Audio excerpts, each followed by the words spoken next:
Okay. Hello, hello, hello. Who's in the house with me? Hello, you're welcome to Holistic Edu-Consult, and my name is Olubumi Mercy Odiaka. You're welcome, you're welcome, you're welcome. Okay, my guest is already in the house, and I wouldn't want to waste much of our time because we have to just kickstart immediately. I don't want us to spend more than 40 minutes. Let's see how we can achieve that. But before we do that, you all know what Holistic Edu-Consult is all about. It's about bringing holistic education to the fore in Nigeria. Yes, we know we have the cognitive domain of education. We have the psychomotor, we have the affective. But I've discovered that in Nigeria, we focus only on the cognitive aspect of education. That is what we're bringing to the fore to you now as a teacher, as a proprietor, as an individual, as a parent, as a business owner, because education is not just formal alone, it is both formal and informal. So I want to welcome you specially to this edition with a mentor, a coach, a trainer, an executive director at the John Maxwell team.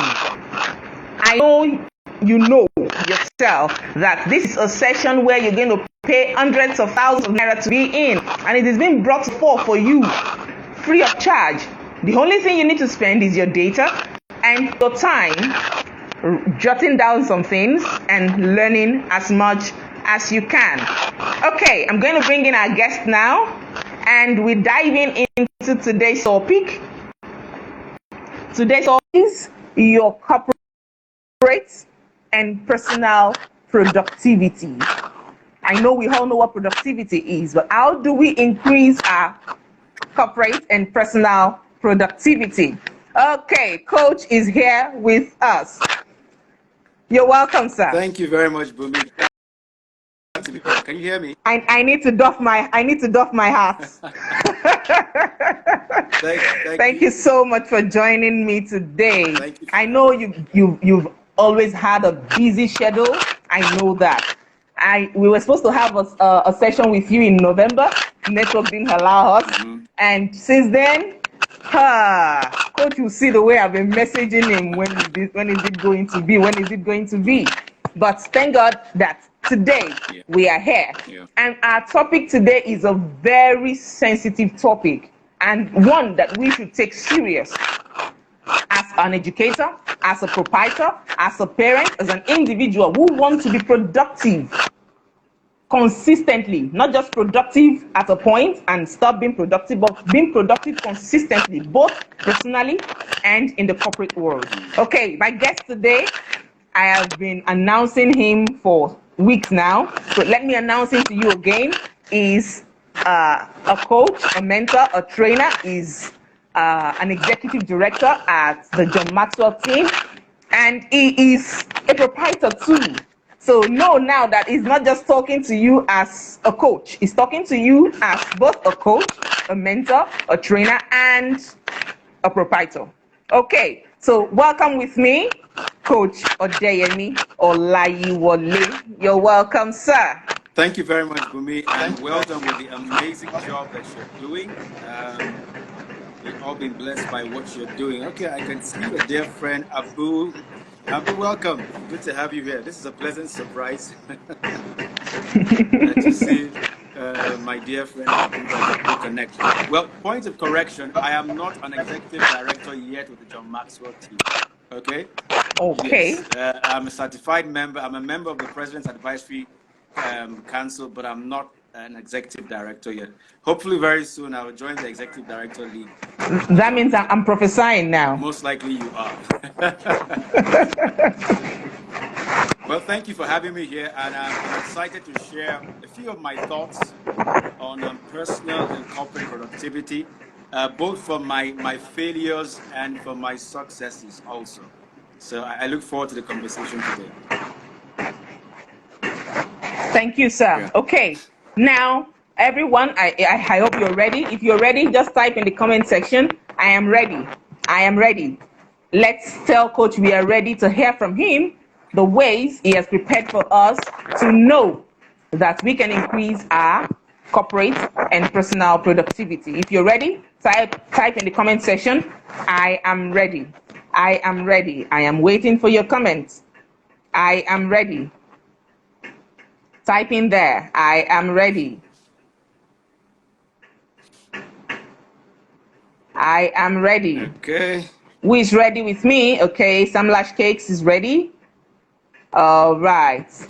Okay, coach, I think we need to dive in now. I agree with you. Ways to increase your personal and corporate productivity. Great. Charles is ready. Abu is ready. Sam Lash Cakes is ready. Good. And I am ready also to share some of my thoughts. Well, like Kabumi said, not only am I passionate about education, I have 3 daughters, and part of my greatest achievement, I say, is having these daughters, and just watching them grow and evolve from girls to ladies and hopefully into women, and I know that the role that education has played in shaping their lives is something amazing. Now, like I said, I want to share both from my failures and from part of my successes. The issue of productivity is a very important issue because I learned the hard way that being busy doesn't mean being in business. Being active doesn't mean being productive. I've learned that, pursuing the urgent things and getting them out of the way doesn't mean you've accomplished the important things. So let's get that clear from the beginning. Being busy doesn't mean being in business. And being very active doesn't mean being productive. I mistook that at the beginning of my journey, thinking that the fact that I was very busy doing so many things, it meant I was in business. The fact that I was very active meant I was productive. 2 different things. The fact that I was pursuing urgent things meant I was dealing with the very important things. Now, like I shared with Bumi earlier on, I just want to touch on 2 key things that have to do with how we can increase our productivity as individuals or in your organization. Now, I read a study some time back by Michael Charles, and he was sharing on what he called the most important concept in personal and corporate productivity. Now, who can guess what that is? Just go to the chat and drop it.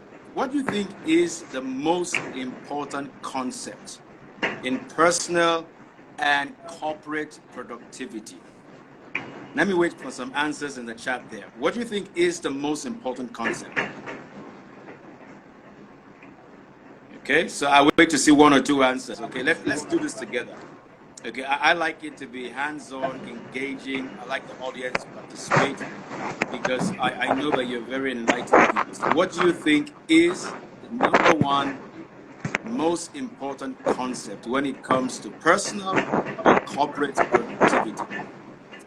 Okay, I haven't seen any answer yet for me. Do you want to help them?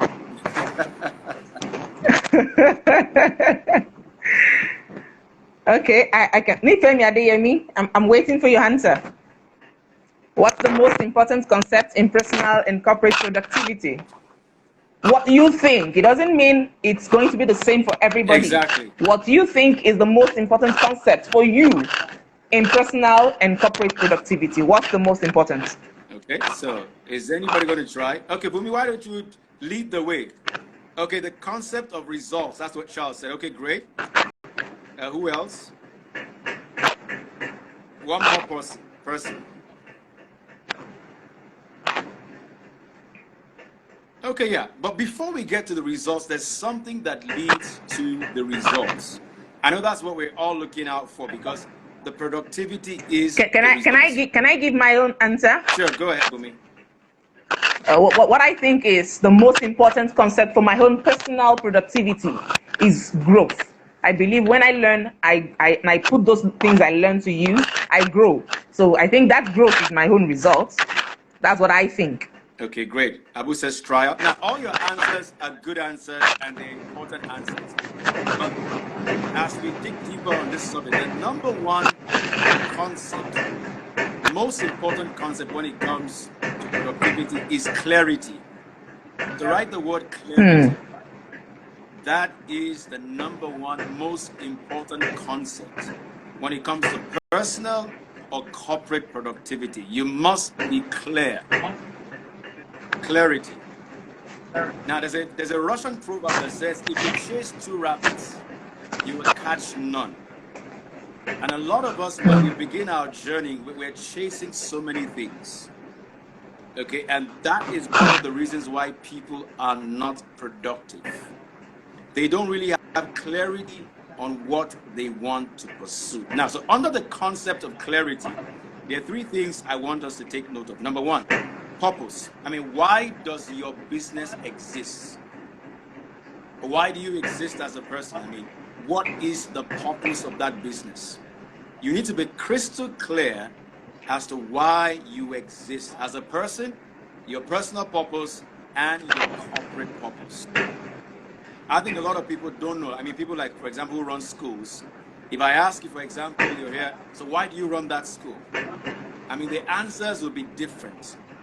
But we need to be clear as to why an educational institution exists.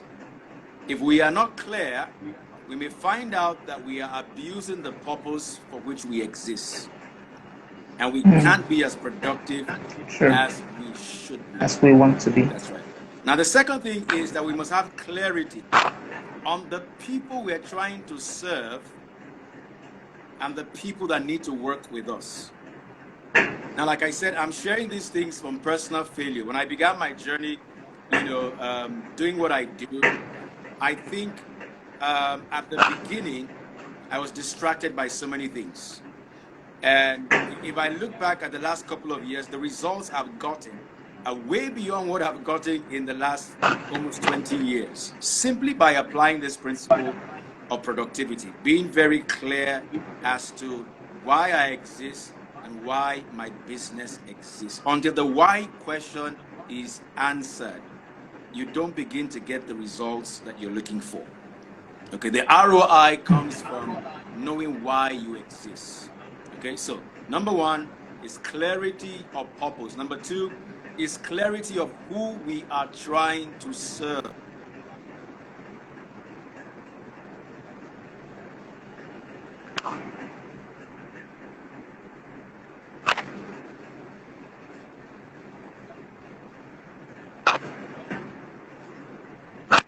One child. So the school began with 3 people, and gradually it's evolved from the preschool to a primary school to a secondary school. And at each stage, we had to go back to answer the question, okay, why do we exist? Who are we trying to serve?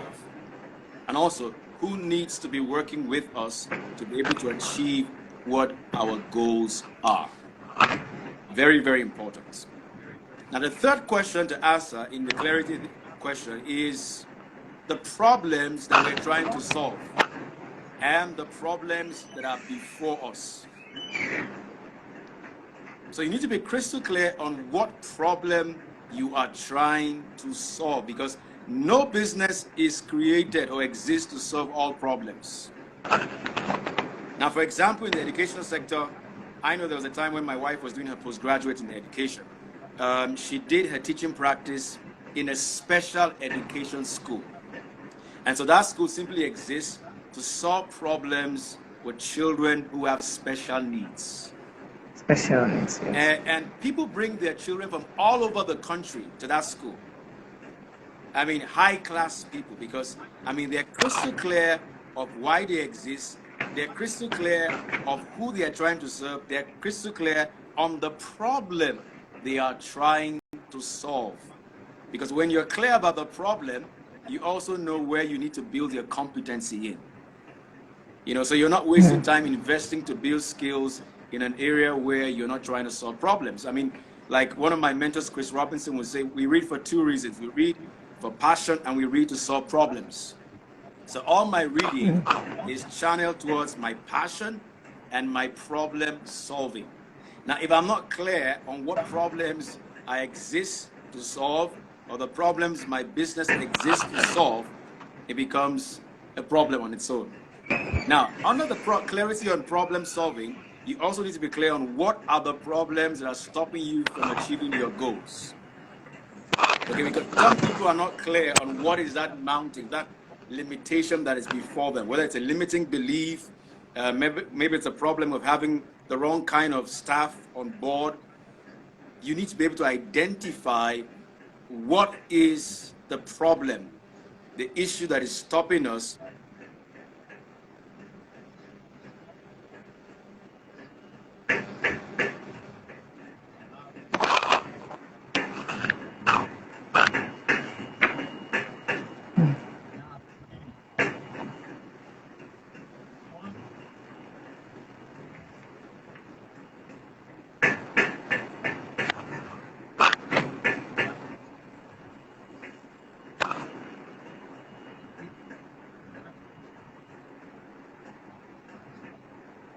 Very clear on the kind of clients that we want.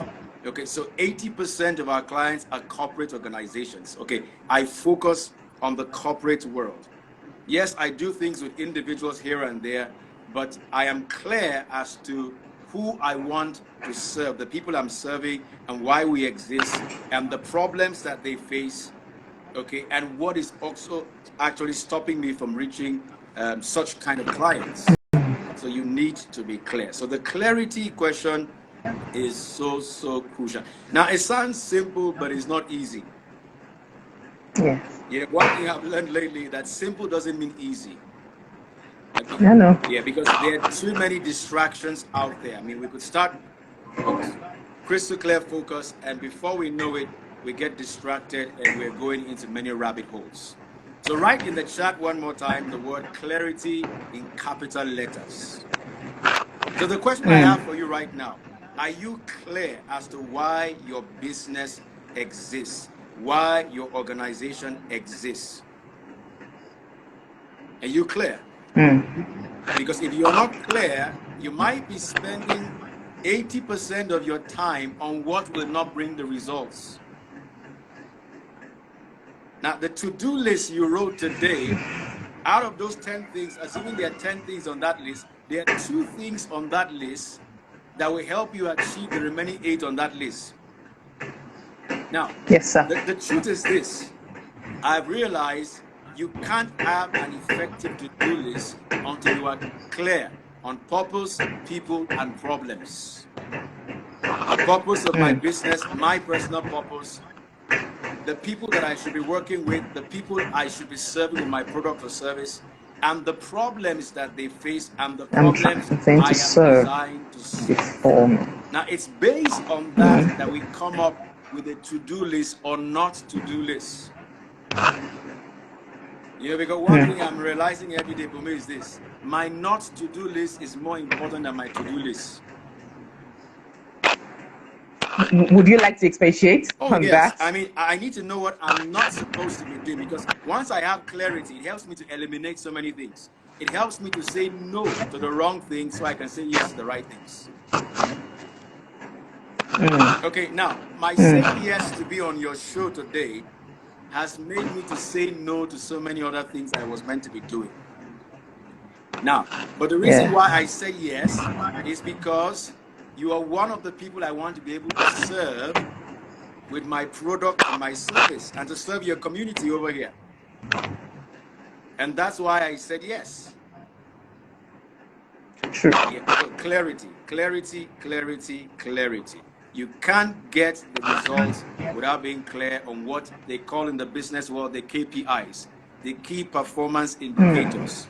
So what is my 20% that produces 80% of the results? Okay, it is 20% of the people that will produce 80% of the results. So I need to invest in training those 20%. And so if you're not clear on the people aspect, it becomes a problem also. True. Now, so for me, this is what I've come to learn. Like I said, I learned it the hard way. Being very busy doing so many things that shouldn't have been on my to-do list. Doesn't mean being in business. Just being busy doesn't mean being in business, and being a yes guy to everybody. So I was spreading myself thin. and not getting the output. Remember, productivity has to do with output. It has to do with results. Output, yes, sir. Okay? It has to do with what you are creating at speed also. Clarity.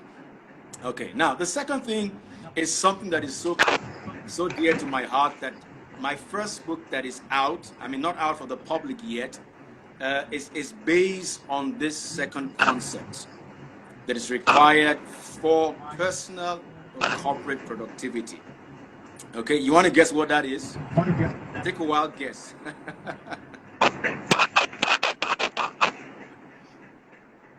Yeah, I like people to guess. So take a wild guess. Who wants to take a wild guess?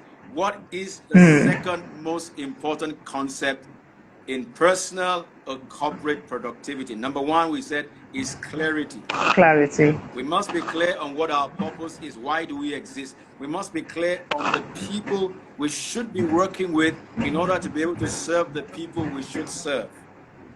And we must be clear on the problems that we're trying to solve for them and the problems that may be trying to stop us from solving those problems.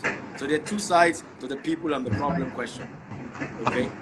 We have an entire course on this, by the way, an entire course on how to help people, increase their personal and corporate productivity. So any wild guess on what the second one is?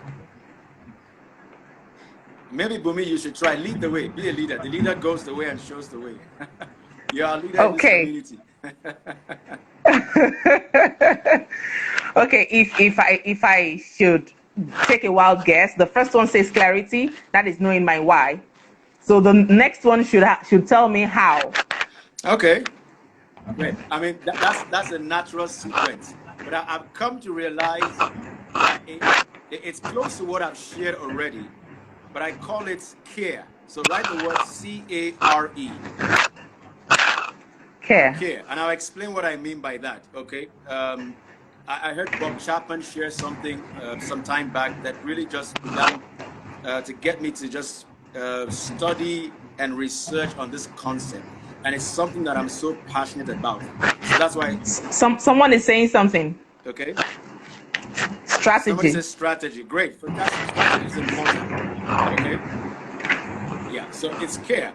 And I'll explain what I mean. It's about creating a culture where people are excited that it's thank God it's Monday and not thank God it's Friday.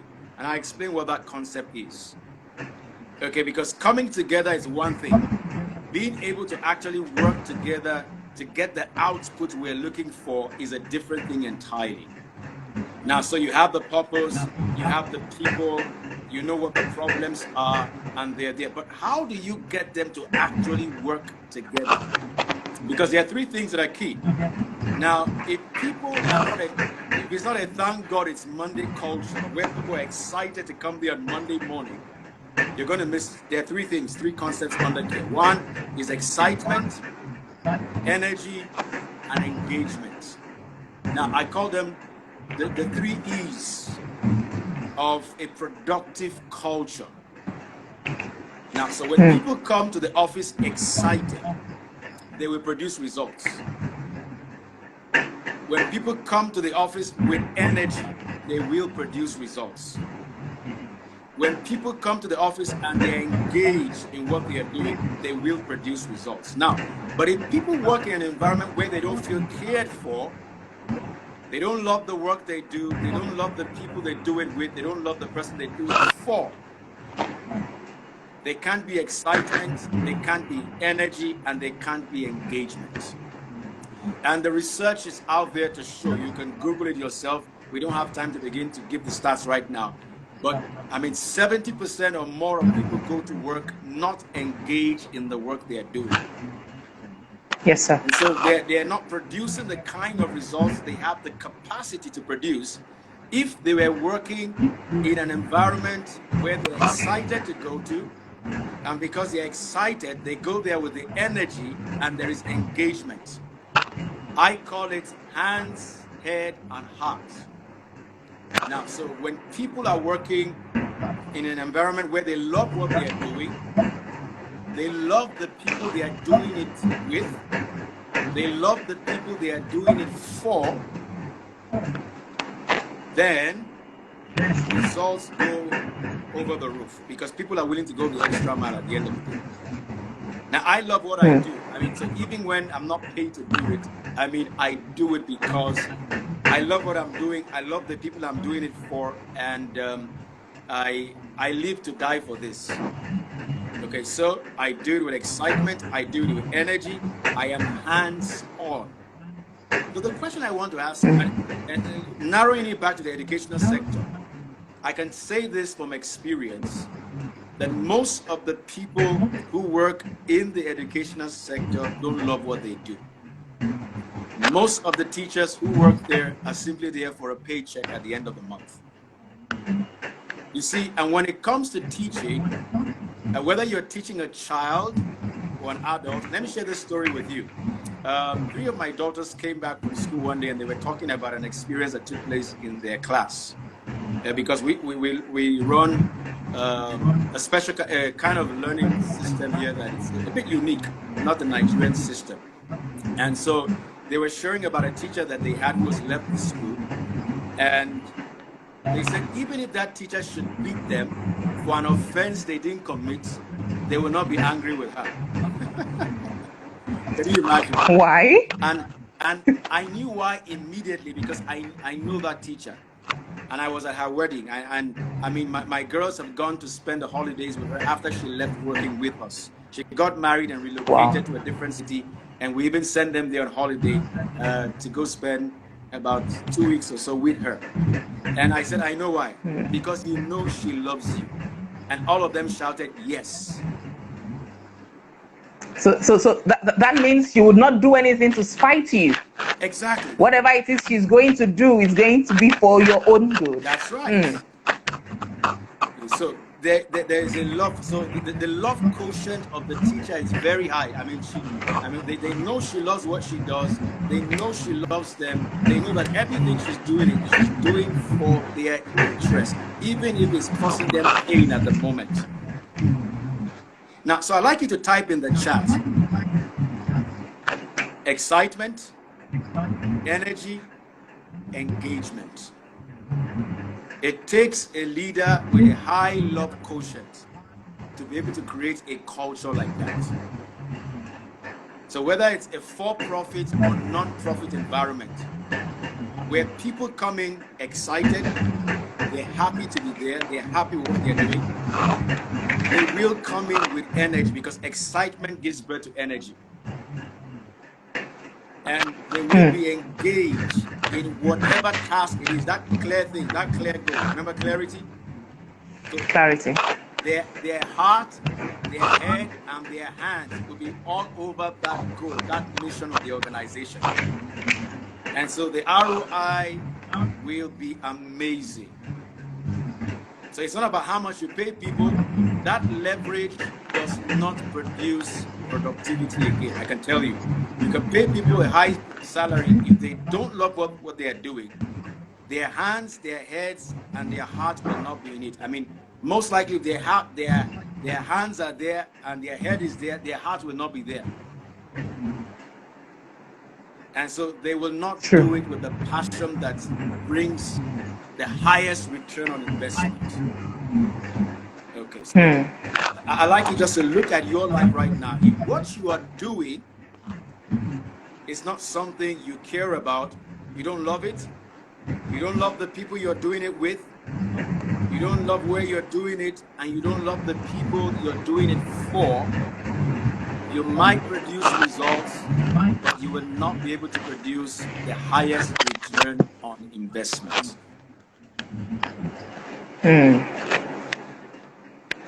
Wow. I have loads of questions now because from the first one you mentioned, that's one of the concepts. You mentioned 2 concepts, but they had sub-concepts. Yeah. So the first one you mentioned was clarity. Yeah. And you said clarity means knowing what you want. Looking at the education system today, it's obvious a lot of educators are there because they need to make ends meet. Not because they love what they do, not because they want to make any impact, but because they need something to come in for them, money-wise. And that is why you see a lot of frustrated educators today they are frustrated. They get so angry, and that's where you have the thank God it's Friday teachers. Yeah. When it's not thank God it's Monday teachers. They don't want Mondays to come, but they want Fridays to come in time because it's time to go and rest. I'm tired of all this kind of stress. It's time to go So and do what what do you we love. do? Exactly. So I think it's time we push this out for people to know that if it is not what you want, create space for those who want it so that we can have the best That's right. in this sector. So what do we do, sir, to make, because I know proprietors are here. We have proprietors. We have quite a number of proprietors here on this group. What do we do to make them see that during the day you find out the passion of who you're trying to employ? Are you there, sir? Yes, I am. I can hear you, Bumi. Okay. So how do we push it to them? How do we make proprietors understand that it is during the interview session that you find out if this person loves what he or she wants to do, or this person understands what it means to be in this field, or this person understands the people he or she is trying to serve. This person understands the purpose, the reason why he or she is there, the reason why he or she exists there, and this person understands the problems we are trying to solve. So how do we make proprietors see this during the time of interview? Fantastic question, Bumi. I'm glad you hit the nail on the head because it begins on the front end, the interview process. If you don't get it right at the front end, you have problems at the back end. Okay, so I think our interviewing system, first of all, is having the right questions. So you need to come up with the right questions that you ask. Like you talked about passion. Check out what they've been doing for a while before they're coming to seek for a job in your organization.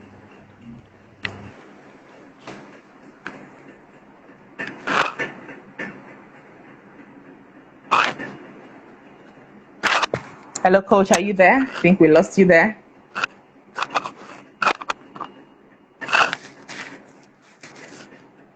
Network, don't do this.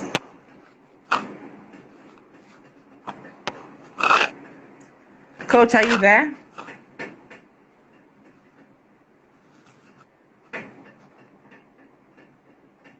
Oh. Okay, let's see if you'll be able to join us again. But before he left, he was telling us that we need to have the right questions.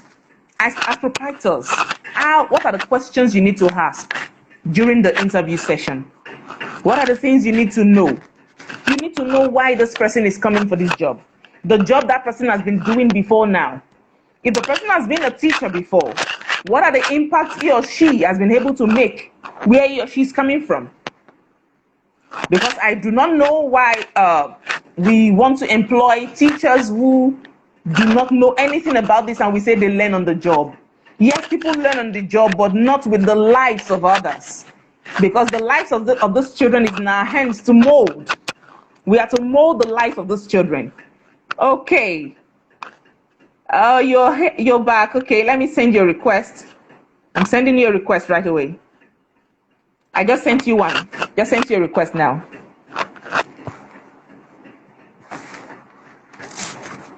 Okay. Welcome back. So about Oh, okay.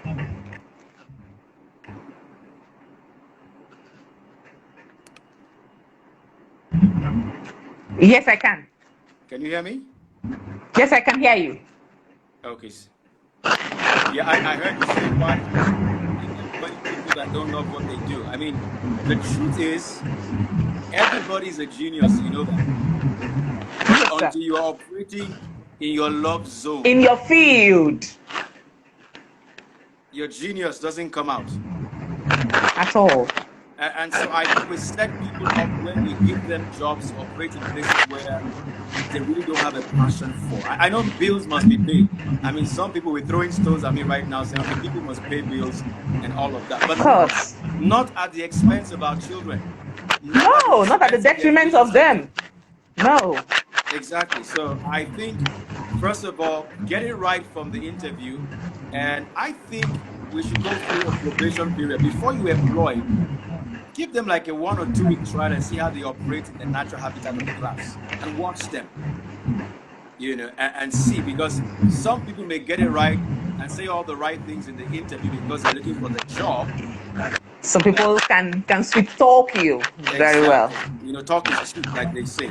So, Exactly. But when you get them in the classroom, or you get to see them do what they say they love to do, you will know. When you see somebody who is passionate about what they do, you know. And you can see the excitement, you can see the energy, you can see the engagement. It's visible. Excitement is visible. Energy is visible. Engagement is visible. And it will show in the CV, like I was saying before I went off. If somebody's telling me, okay, they have 5 years or 10 years work experience, I need to be able to see if they haven't worked, they volunteered somewhere that does what they say they love. Yes. Okay, so have you volunteered? Maybe it's even your church with the children, or that non-profit to serve the children in the community. Or you've gone out there to do a training with somebody, you followed somebody, you're a mentee of somebody who is engaged in what you say you want to do. So I look up for such things.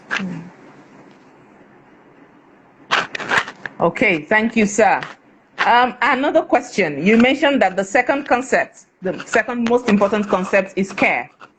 You said this means creating a culture where people say, thank God it's Monday and not thank God it's Friday. That is, they love what they do.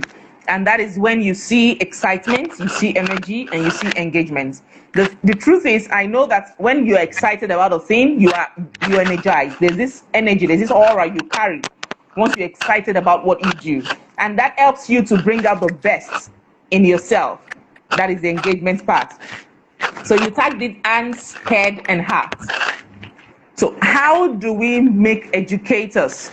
Because there are educators who are passionate about teaching. They love to teach, but they just do not upgrade themselves. They teach with the style of the 1980s. They teach with the style of that does not resonate with the children of today. The children of today, once you tell them sit there, they want to know why you say sit and not stand or bend. Yeah. So those days when we're told sit, we do not ask questions. We sit. Yeah. But today, children want to know why you say do this, and you see the educator get furious. Well, what do you mean? How can you ask me such a question? So how do we make educators begin to operate in this realm that we are now, in this age that we are now? How do we make them see how to relate with those children now? Great, fantastic question, Bumi. And you're making me add another C. I think you talked about it. First of all, we need to constantly be improving our competency when it comes to the educational sector. What are the new methods in teaching, in educating? So the place of continuous learning. I believe you can't give what you don't have. And so one of the things I tell teachers, if you're not reading books, how do you expect your students to read books? We can teach well. That's what John Maxwell says. And so one of the ways for there to be a paradigm shift is that the proprietors, the proprietors themselves need to be hands-on in building their own company.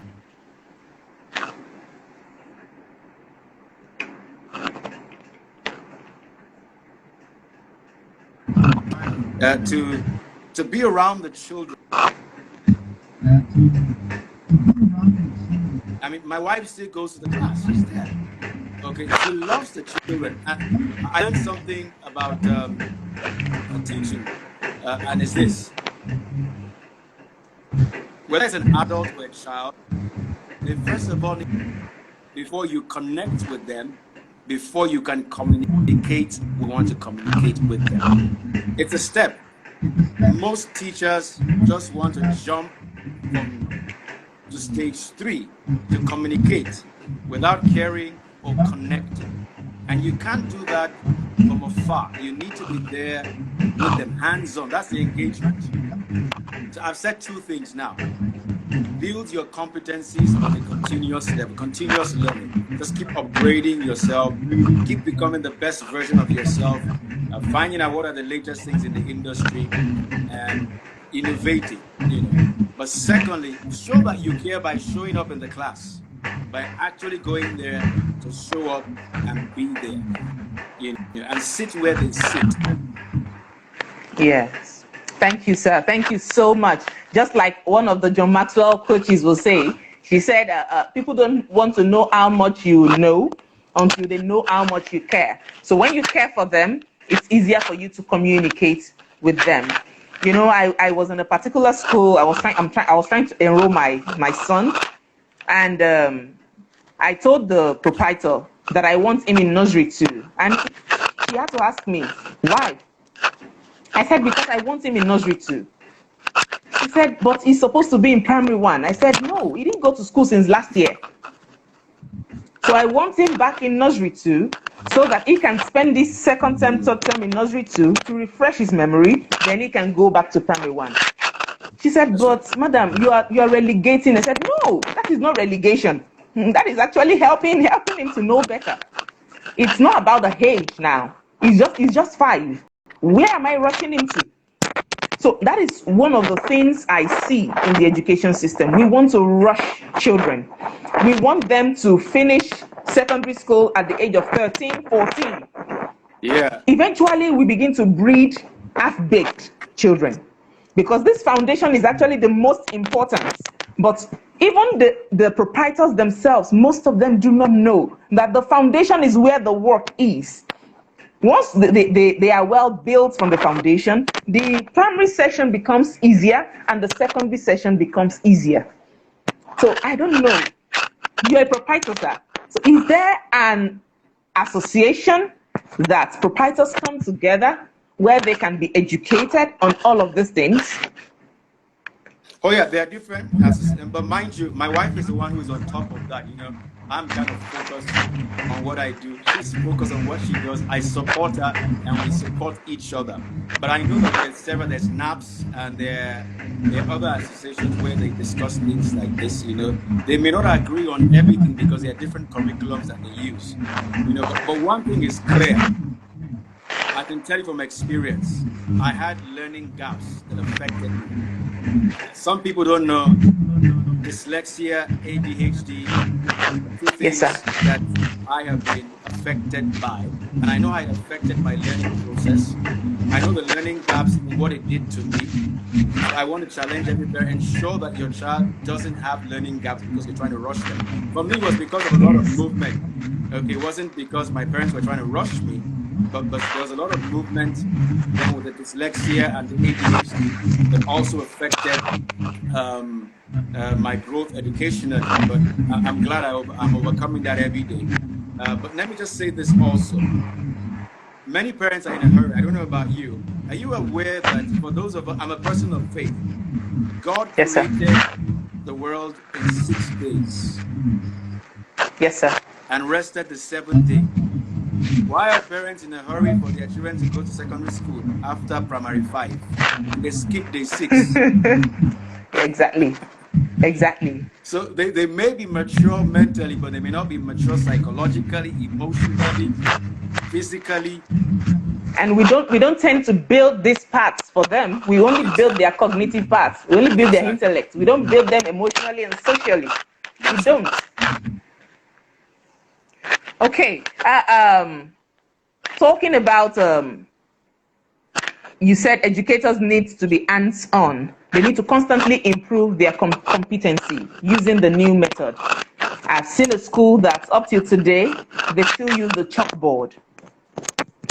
And when the time is moving and you're not moving with the time, you tend to be relegated. You tend to be at the back, sort of. Parents tend to, especially many parents, they tend to see you as you're not the 21st century school we want to see. So what do we do to educators now? Let's leave the proprietors and the school alone. Let's talk about educators now. How do we help educators become competent? How do we educate them to educate themselves? If there's any word like that, how do we make them see how to become a better version of themselves? Just like you said, you can't give what you don't have. If you don't know about a thing, you can't give it to the children. You can't exhibit it to children. You can't show it to them. So how do we make educators see the importance of building themselves, building their competence, educating themselves to become a 21st century teacher? Yeah, fantastic question, Bumi. I think there's so many ways, but the first one is this. I think if someone is a proprietor here, you need to create that environment where continuous learning is demanded. Okay, where you demand that people are growing themselves so they can grow other people, so that we don't become a lead on the people that we're leading. Okay, so I think it's demanding it, but also paying for it. Okay, so I mean, don't look at training as expenditure. It's an investment.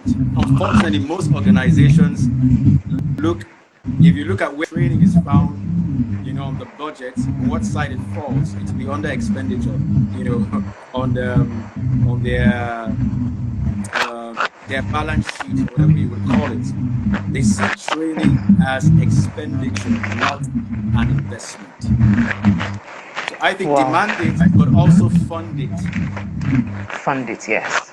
But the issue is this, and it goes back to what I talked about, loving what you do. If you don't love what you do, you're not going to see the need to improve yourself and doing it better. So that's where the root is at the end of the day, Bumi. A lot of people, if you find anyone in any sector that is doing what they love, serving people that they love, with a product that they love, they are constantly thinking about upgrading. Yes, sir. If you find people who are just concerned about a paycheck at the end of the month, as long as the salary is going to keep coming, they don't see that. So what's the need?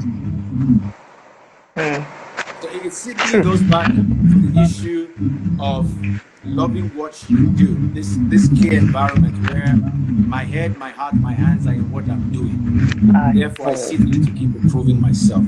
Outside that, you can legislate it, but it will be very mechanical, and you may not get the results at the end of the day. That's the truth. Thank you so much, Coach.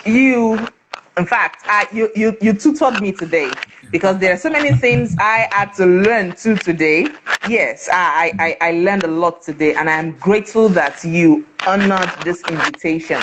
I am sure every educator, every parent, every proprietor on this space, every one of them in this very space appreciates your coming, because you opened our eyes to the concept of clarity and that of care, where excitement, energy, and engagement is involved, hands, hearts, and head, where they are all involved. Thank you so much. I am grateful, sir.